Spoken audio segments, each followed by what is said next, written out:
speed and the size to match. What I do like about Macaranas is that you usually see his looping hand. Like you watch, He does have a looping hand, but he's got to be able to get inside that long reach of the assassin there. and he loops the rudder, but he dips There we over. go. Especially lately, he's gotten a lot better. We're getting ready here.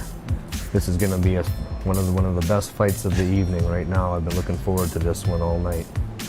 The size different. Does that give you the image of Rocky Balboa and they fought the Russian now? It's Ivan. Ivan Greco or Yeah. Draco, yeah, that's his name. the different height, you know. That's what I get when I see that. All right, here we go. And they're off. Sometimes, you know, see, he changes his style. See how he will stand orthodox and he step back and he changes it into southpaw. I see that, yeah. He's got to be able to use that head work to get on the inside of that long reach there. And Macaranas have to figure out how to get over that, especially when he switches stance, because it changes very often, you know. He's got to watch when he switches to that southpaw and come over with that overhand right. Do you think that's why he called himself the Valley Assassin? Because you can't see him coming because he changes on you very often. Well, he's so lengthy and he just sticks his arm out and hits you right away, and it's hard to get inside that. You know, that sometimes can be a tough thing for some amateur boxers, especially in the beginning stages when you have somebody so young and they grow so fast, right? They have hard time controlling their muscle, but Belcourt seems to be doing a good job of that. A very good job. It's been all the years of conditioning, hard work and conditioning, getting those legs strong, working on that footwork. He's got to get in there. He's got to move his head. Even Belcourt there's got to move his head. When he changes his stance, just watch. The Macaranas will step in. See what he changes, he steps in. There you go. You know, and I like how he does that. The only thing I want him to do is when he steps in, he's got to stay in the pocket. He's got to stay in the pocket. He's got to work his head in there. He's got to stay on the inside and take that reach away from Belcourt. And there it is. He comes out again and he steps out like that. And he steps out like that, he gives the advantage back to Belcourt. Oh, just missed with that overhand right. The Macaranas, he's got a good selection of punches. He likes to mix it up quite a bit. He goes high, he goes low. Belcourt just keeping him back. And that's what you have to do as a shorter opponent, you know, versus someone who has to keep the distance. Because Belcourt is doing that. He's controlling the action from the outside. If you notice that, right? Yes. And Macaranas has to figure a way on how to get inside and stay on the inside. And around one. That was a good run. That was a good round. That was a good run. I think a lot of good action from both of them. They're feeling each other out.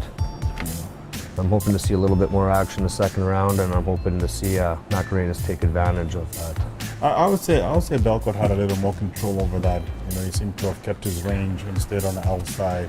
Yeah, he did a good job of keeping them back, and that's what you got to do with those shorter fighters. You can't let them get on the inside, especially when you're a taller fighter. I've had those days, those experiences in my days.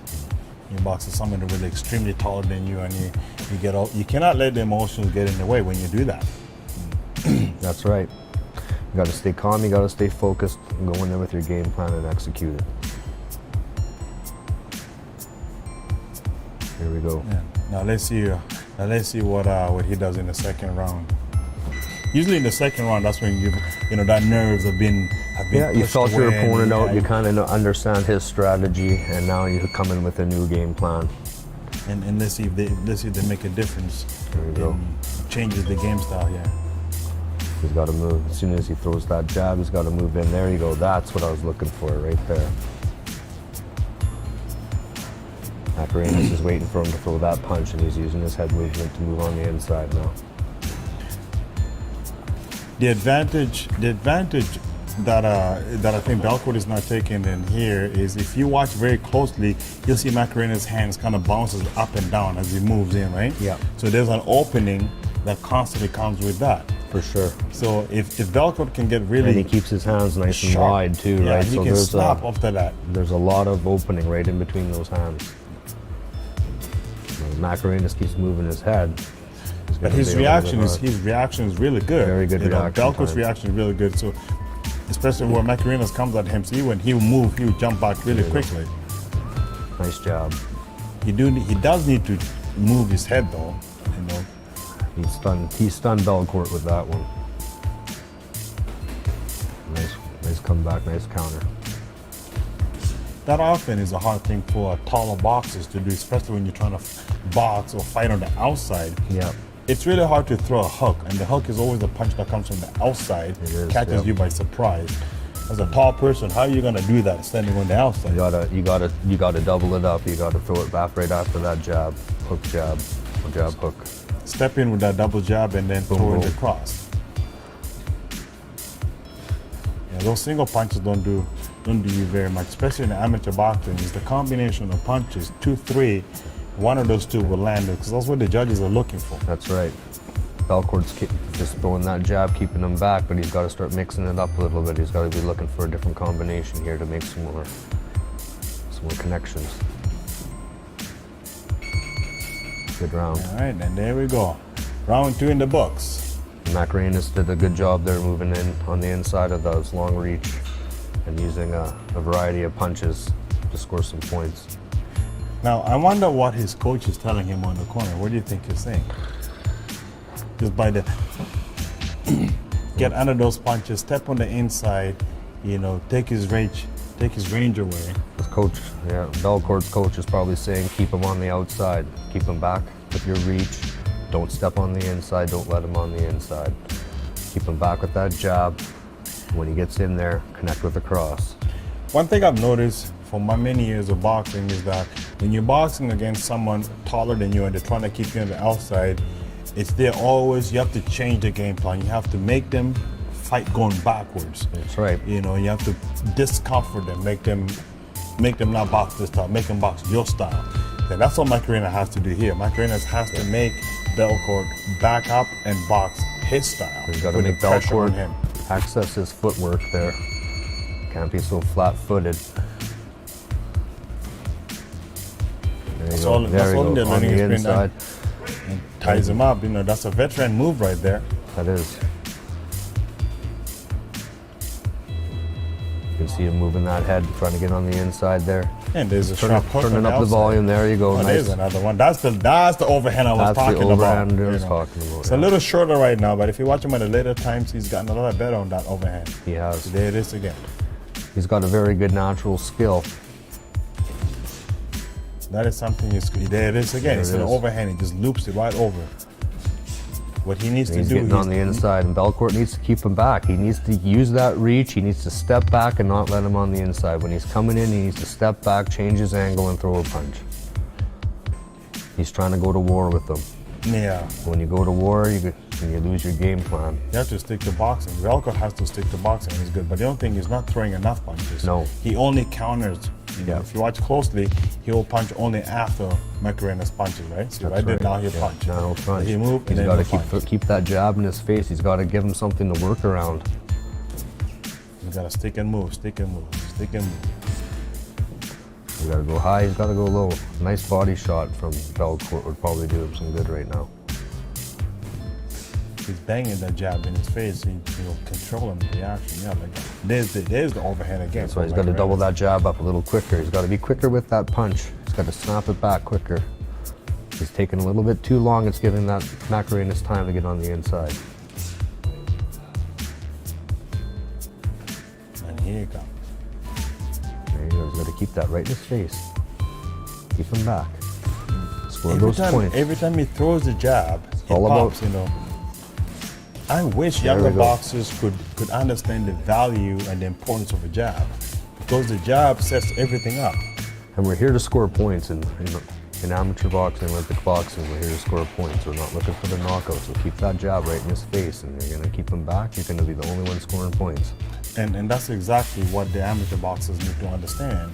The difference between amateur and professional. It's not about who hits the hardest, or it's about who lands the most effective punches. That's right. It's more boxing, more sport than it is in the professional sport. The professional arena is more. That was a good 3 rounds of boxing. You have to give it to both fighters. They came in and they did what they set out to do. It takes a lot of nerve to get in there and do that, isn't it? It takes a different breed to be able to step into that ring. That's for sure. How did you feel the first time you stepped in? Oh man. It felt like I ran a marathon in 30 seconds. When your heart is Nerve-wracking. pumping, your adrenaline's pumping, and you're getting hit in the face. I mean, it's something that not all men are used to. I know exactly what you mean. Excellent round, guys. Well, That was an amazing round, or amazing fight. We're on for fight 2. and here we are. We have ourselves Xavier in the red corner, and that's the juggernaut, James Moser. James Moser In the yes. blue corner. The Juggernaut's been around for quite a while here at New Line Boxing Academy. He's made quite a few leaps and bounds with his development, and he's finally ready to step in the elite spotlight, I believe.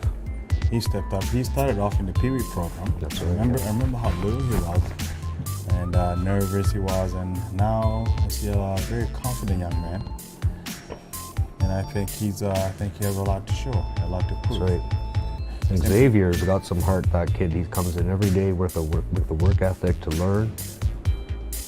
You know what he likes to call himself? What's that? The executioner. The executioner. Yeah, right after Bernard Hopkins. There you go. I don't think he even It's knows who fitting. Bernard Hopkins is. I don't think he even knows. I think he just did it because it rhymed with his name.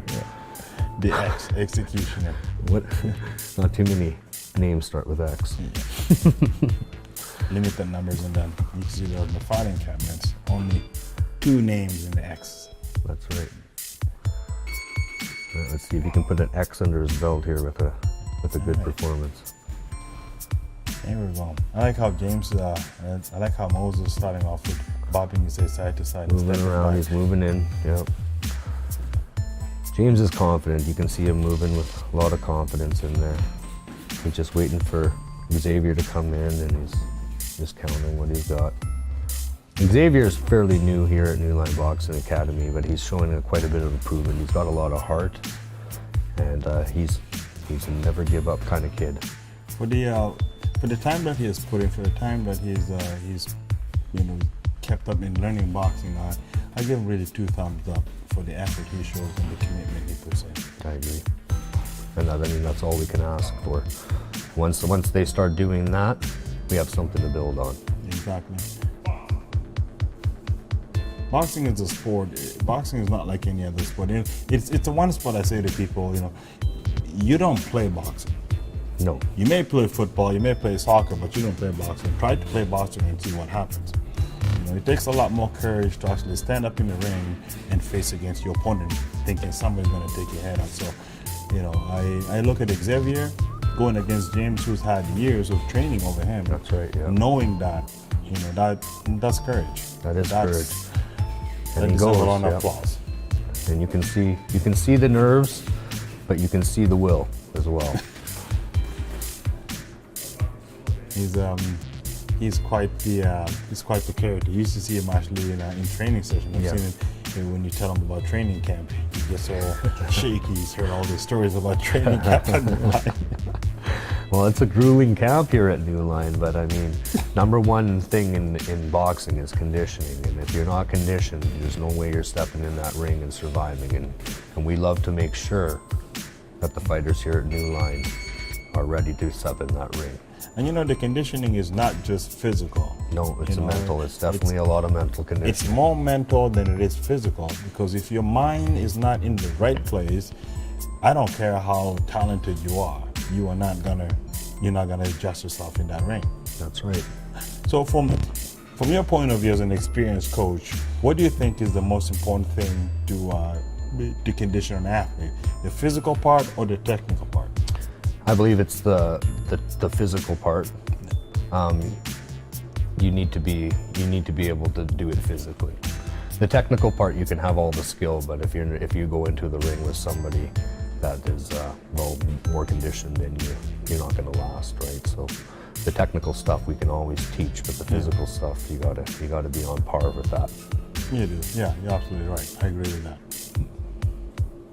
In my years of coaching and being involved in boxing, I think the most important 3 things, the top 3 things in sport that will actually give you a chance of success is the technical skills over sport.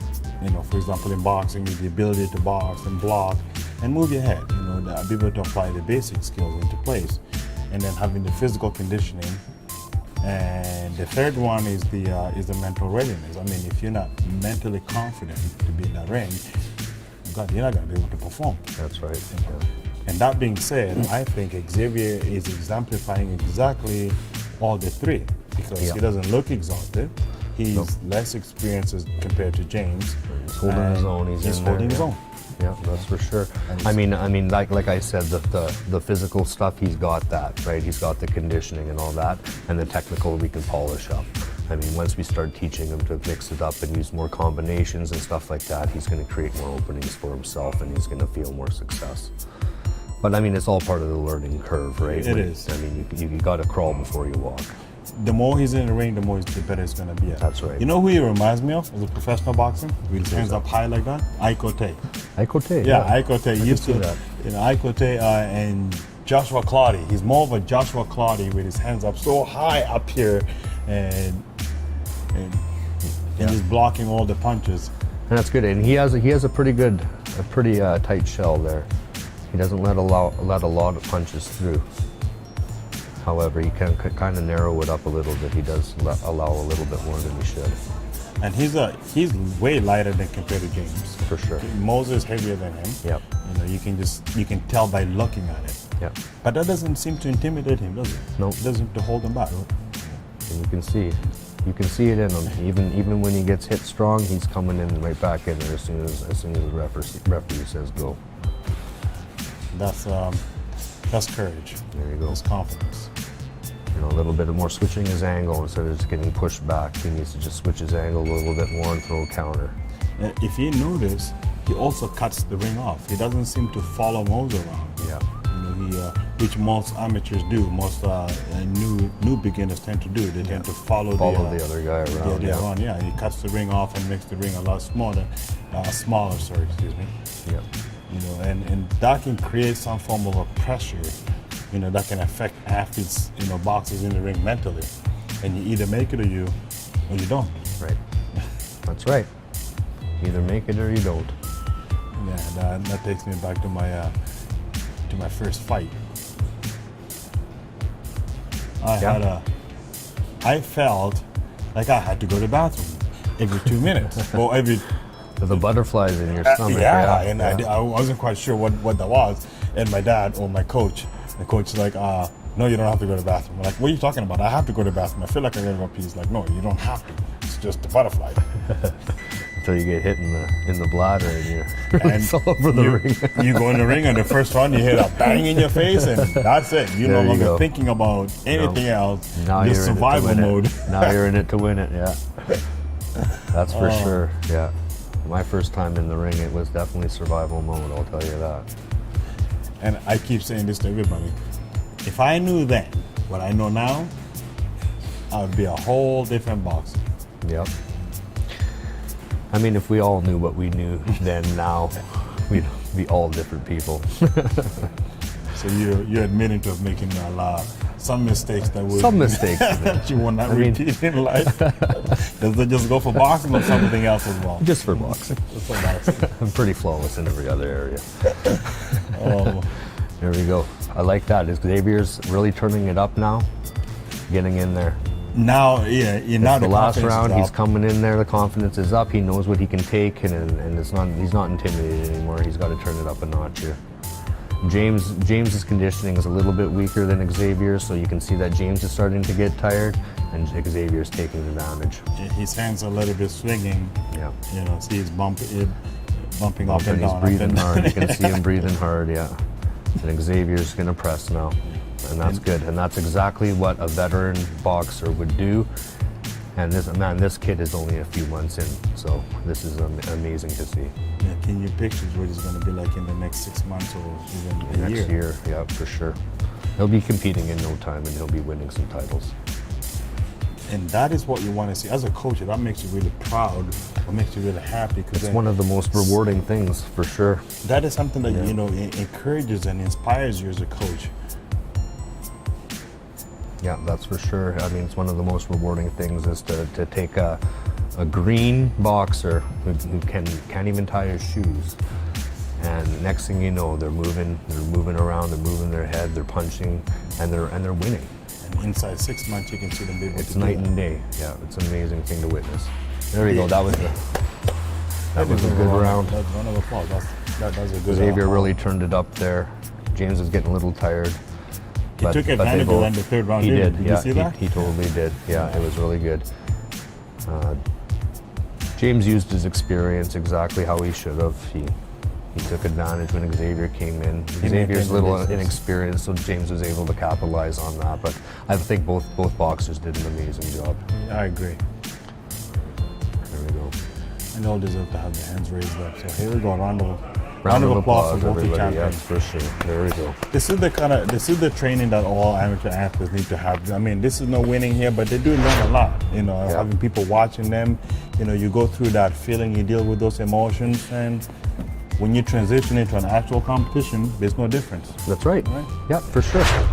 And that's exactly why we do it. It's all about repetition. And the more you do things, the more you build it into a habit. And once it's a habit, it's just a natural thing. It's just we're here for business, right? And I love how all of these boxers, they come in with a very professionalism to them. They're very mature. They're very respectful. It has something to do with the coaching and the program as well. I mean, you can't just expect an athlete or any individual to come into a program and be professional. It has to be taught to them. Very humbled. All of these fighters are very, very humbled. And it shows. It shows in the ring, and it shows in their everyday life. All right, now here we go. We're going on our third bout of the evening, sparring bout of the evening. And you have in your red corner there. Finally, they're all wearing the right colors, blue and red. There we go. We don't have to Finally worry have a about blue and looking red. who's Main who. event, yeah. You have Noah Essien on the red corner and Robert Moser, another blue Moser, in the blue corner. And the Moser families have been around New Line for a while, and As a matter of fact, they do dominate New Line. they do dominate New Line, and we're proud to have them. And Moser compared to Essien,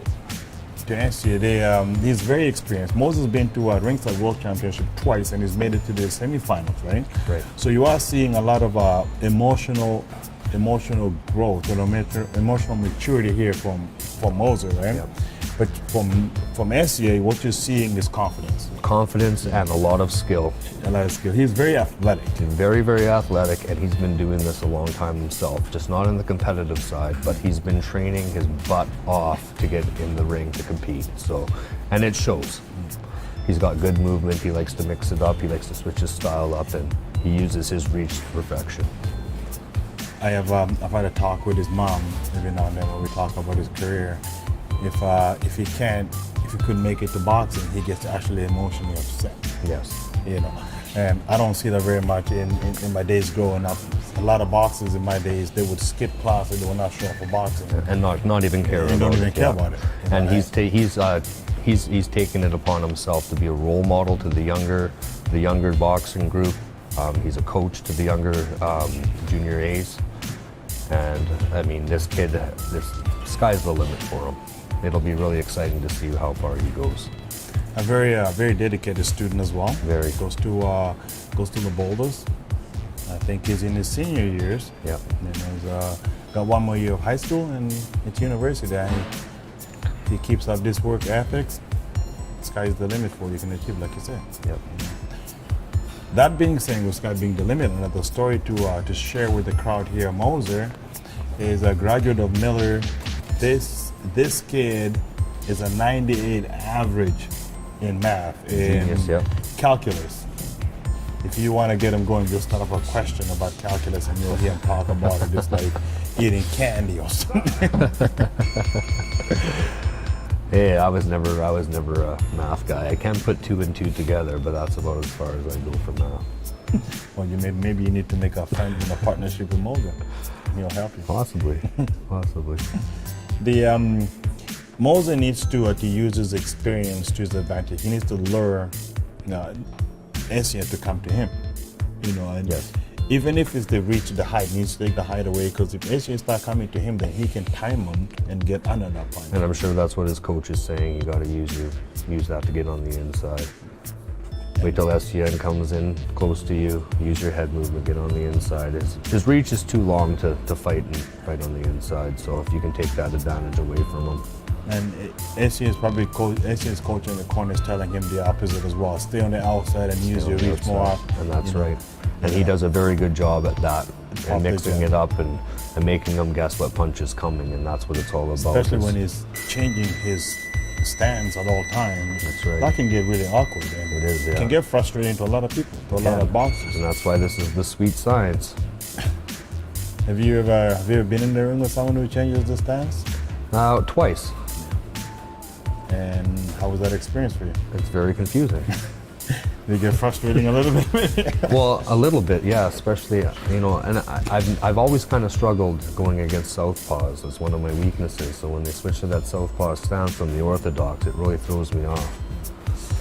There's that. I don't know why Moser's lunging in like that. You need to slowly, work your way into there. Throw a jab step. Throw a jab step. Moving back too much, he's got to use his head movement and move a little bit in here. If you watch very closely, Essien will move to the side and he'll readjust back to the center. He'll come up in the middle to make sure he's in control. So he'll turn. Essien's very good at changing his angle and escaping off the ropes there. There's another athlete with a very bright future. He keeps up on this path. And I remember Noah when he was shorter than me, and now he's a good 7 inches taller. So this kid has really hit a growth spurt in the last year and a half, and really starting to fill out muscularly too as well. So it'll be interesting to see what weight category he's in the next couple of years. I told him, I don't care how tall you become, no matter how taller than me you become, you can never look down on me. That's right. That's right. And he has that little, shy smile on his face. Yeah. Great kid, though. Great kid, and I'm sure he'll always look up to you. Tying him up on the ropes there. That's gotta be a very veteran move. Not something amateur boxing, condones very much. The tying up. Although it's a very good move, it's a very good strategy. You just don't want to hold on to your opponent when you tie them up. That's right. You want to tie them up, spin them out, and get out of there. Exactly. You want to tie them up for the purpose you need to do it for, and then move on. Create an opening for yourself. Create some time for yourself to catch your breath if you're getting out of breath. And the thin line in that one is that you find some referees that are very less tolerable of that. They will not allow that very often. Right.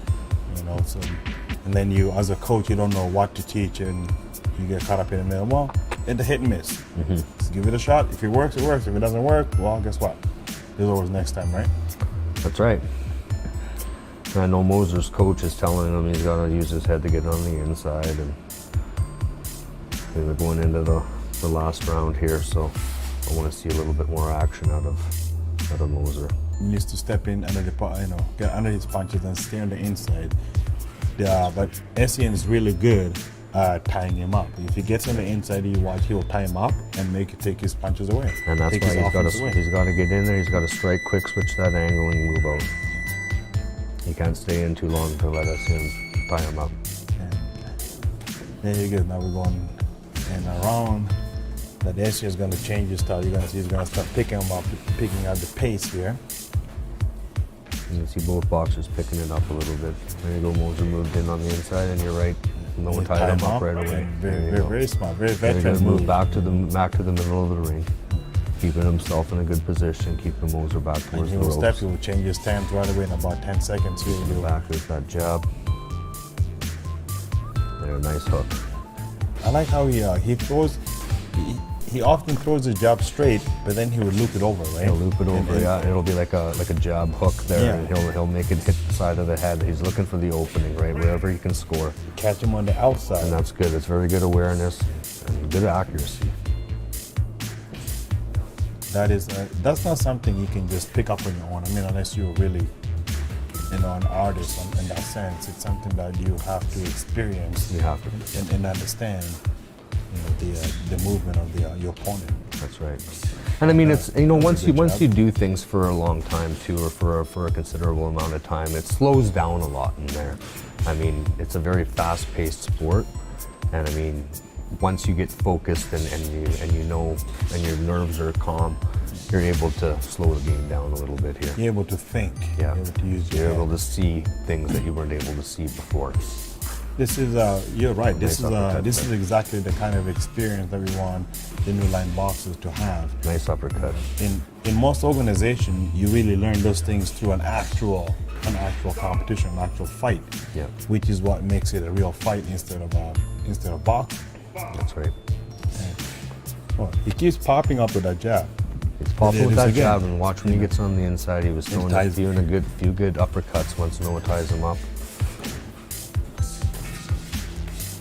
He's really a very Good. he's boxing like he's done this for a while. Although yeah, he has done it for a while, but he looks like a very veteran, experienced fighter of many years. I thought that was the last round. I guess we have one more. Oh no, I guess that No, was the it last is- round. it There is we the go. last Yeah, round. okay. I guess that's what happens when you're having a good time. You just don't even pay attention to time. That's exactly it. I mean, this is an amazing first production. Wow. And we got to make these productions a little bit bigger each time as we go, and I'm sure they will be with everything we have going on this year at New Line Boxing Academy. Bigger and exciting. You know, I think Exciting, the yeah. more excitement we can create in the crowd, you know, the more the athletes are able to cope with that emotion, right? Because Yeah. that's what they really need to do. Yeah. The more you can cope with that emotion, especially the anxiety and the butterflies, the more calm you're gonna be. And look at right. Moser; he's standing over there, very calm. Very He doesn't calm, seem and you like can he- see both guys are not too out of breath, and their conditioning's on par. and not very concerned about who's watching, who's not watching. Exactly, and you can see that they both went in there, did what they're supposed to do. Both two confident boxers. It's a very effective transitional process from the learning stage to the competition stage. There you go. Good match, guys. Good match, yeah. I would say. Excellent. All right. Well, I hope the crowd is as entertained as I am. I'm sure they are. I'm sure they are. I mean, I'm hoping that we get a big turnout for our April 29th event here too as well. I'm really looking forward to that. Me too. And both boxes will be in it. So. That's right. All right. Here we go. We got Frankie. And I believe this is the fourth and final bout of the evening. Fourth and final fight of the evening. Here we go. The main event. And we have both tall and lanky kids in the ring. That's right. And here we are back in Bennett our Cressman. And Bennett Cressman's a couple of years in New Line Boxing Academy. He's made leaps and bounds with his progression as well. a hockey player. He's one of the, he made the transition from hockey into boxing, about 2 years ago. And I mean, like, that's what I was talking about, having those green boxers come in that can't even tie their shoes. And Bennett was one of them. And now he's out there. I believe he won his first competition a few months ago. And it is. And the sky's the limit for that kid. He's very elusive in the ring. Unexpectedly elusive. It's really interesting to watch how he boxes. He does. I have to admit, on his first bout, Yeah. that kid seemed I don't know where he got that energy from or that transition from. He just turned it up and he went yeah. like He 0 did. to 100 real quick. He had that hype. He watched those fights before, and he had that hype. He knew I what was it was all watching him about. like, Yeah. is that Bennett? Yeah. Because that's not the Bennett I see in the class all the He time. walked into that competition and he took on the identity of a boxer, and he went out there and performed, and And that's he did. exactly what you need to do. I mean, you He- can't be anything more than you are. If you want to be a boxer, you got to understand, what does it take to be a boxer? What do I have to do for that? And he meets all that criteria. Very dedicated. He's in every week, training hard and learning as much as he can. You put in the work, you get the results. And of course, Frankie the Tank is not new to the ring. He's been with New Line since he's 8 years old, actually, 8 or 9 years old, around that time. And he's got a lot of good skill, Frankie. He's very quick, very elusive as well. Very confident. Very given confident, that. yep. He won And he his, smiles. He loves boxing. He loves the conditioning, and he's the only one I'll see with a smile on his face while he's doing burpees, right? No So matter how hard the workout is, he's always smiling. His face, Yeah, he has an absolute desire and love and passion for this sport, and we couldn't ask for a better role model to our younger boxers at New Line Boxing Academy. And he's also a coach. He does That's the adult coaching session with Phoenix Ramage. But unfortunately, he's not here with us. Tonight for other commitment he had. Otherwise, he would be here. I'm sure he's bidding himself up now. I'm sure he is. Yeah, but I mean, there'll be more opportunities for him. Phoenix is another up and coming star at New Line Boxing Academy. Are you starting to notice a pattern with New Line Boxing? We seem to be attracting hockey players more frequently than we have in the past. I think we're attracting really good boxers lately, and I mean, it showed at that last competition we were at when we took all wins home. I would rather say we are turning good people into boxers. That's right. We are developing, and that's why they call us New Line Boxing Academy, right? I think it has to do with the training methods that are applied. By the time the boxers actually enter competition, they don't know any difference from competing and the practice. That's the right, practice mode and that's what it's about, right? I mean, we gotta transition practice into the real thing and just make it an everyday thing. Once you do that, the nerves are gone, the confidence is there, and you're just going to work. The first time Frankie won his, he's actually a provincial champion, a novice provincial champion. He stopped his opponent because of his various Friday night boxing and those simulated training sessions like this, and he goes in the ring, and I had to actually beg him, like, slow down. I don't want to see knock the kid out. I want to see your ability to box for the entire 2-minute round. I want to see if he can last 2-minute rounds. And he goes back in there, and guess what? Yeah. Third gear, fourth gear, and ding, ding, ding. The referee's like, no, this is enough. He's got a lot of desire, like I said. He's got a lot of natural skill. He's a pleasure to coach. He's a coach's dream. He's a very hardworking kid, and I've known him and his brother, and actually I've known all his whole family. Yep. They've been through. They came to New Line since he was 8 years old, like I said, 8 or 9 years old. And his brother decided to want to play the drums, and he's like, I'm gonna stick with the gloves. I'm a gladiator. That's right. He definitely has what it takes to be a provincial champion at his weight class right now. Especially nowadays, we don't have a lot of welterweights. He is a welterweight. He's a natural welterweight. We don't have a lot of welterweight in the novice division in Saskatchewan. And it'll be interesting once we start expanding throughout Canada and the province and stuff. It'll be interesting to see how far this kid goes. I do. He's actually an American. Did you know that? No, I didn't know that. Yeah, Frankie's an American. He was That's born. perfect. He's born in Wolf Point, Montana. Okay. And when he was young, and then he moved. His mother's from Canada, so he moved back to Canada. He's been residing here ever since then. But he has a dual citizenship. There we go. And he's of First Nation status, so he has American Canadian citizenship. That's good. I guess. I would like to see him box in the States, in his hometown where he was born. And that'll be, and that'll be the first step, is when we head down to the States for Canada versus U.S. here in the next couple of years. That's going to be quite an accomplishment. Very, very much.